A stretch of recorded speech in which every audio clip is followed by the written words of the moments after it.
வணக்கம்.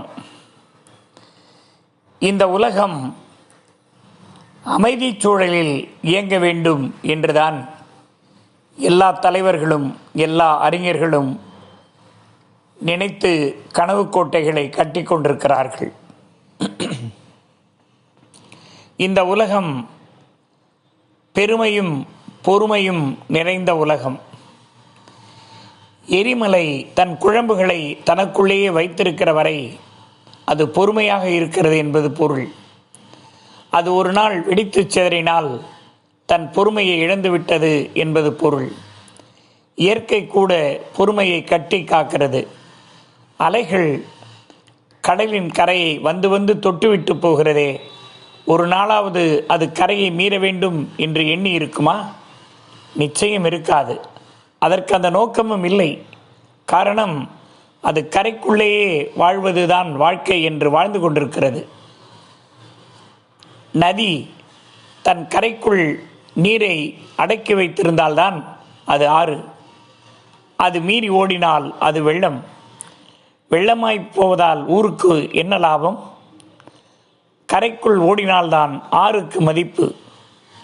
நதிக்கு நீண்ட நாள் பெருமையும் அதனால்தான். எனவே மனிதனே, பொறுமையாயிரு. பொறுமைதான் நீ பூண வேண்டிய அணிகலன்களில் ஒன்று. வாழ்க்கையில் எதற்கும் வெடித்து சிதறாதே, எதற்கும் குதித்து கோபப்படாதே. உள்ளத்தை அமைதியாய் வைத்துக்கொள். உணர்வுகளை அடக்கி வைக்க கற்றுக்கொள். உணர்வுகளின் வெளிப்பாடே பொறுமை இழப்பு. உள்ளத்தில் உணர்வுகளை உனக்குள் வைத்து பூட்டி வைத்துக்கொள். தேவைப்படுகிற போது வெளியிடுவதில் தவறில்லை. ஆனால் அவ்வப்போது வெளியிட்டால் அது உன்னை யார் என்று இந்த உலகத்திற்கு காட்டிவிடும். பொறுமை சிகரமாக நாம் விளங்க வேண்டும். பூமி தன்னை வெட்டுகிறவனையே காப்பாற்றி வைத்து கொண்டிருக்கிறது. அது ஒருபோதும் கோபப்பட்டதில்லை. ஆனால் சமயத்தில் நாம் செய்கிற கொடுமை தாங்காமல் அவ்வப்போது பூகம்பமாய் வெளிப்படுகிறது. அது பொறுமை இழக்கிறது என்பது பொருள். நாம் அந்த அளவுக்கு பூமியை காயப்படுத்தி கொண்டிருக்கிறோம் என்பது அதன் பொருள். எனவே மனிதர்களாகிய ஒவ்வொருவரும் பொறுமையாகவும் அருமையாகவும் விளங்க வேண்டும்.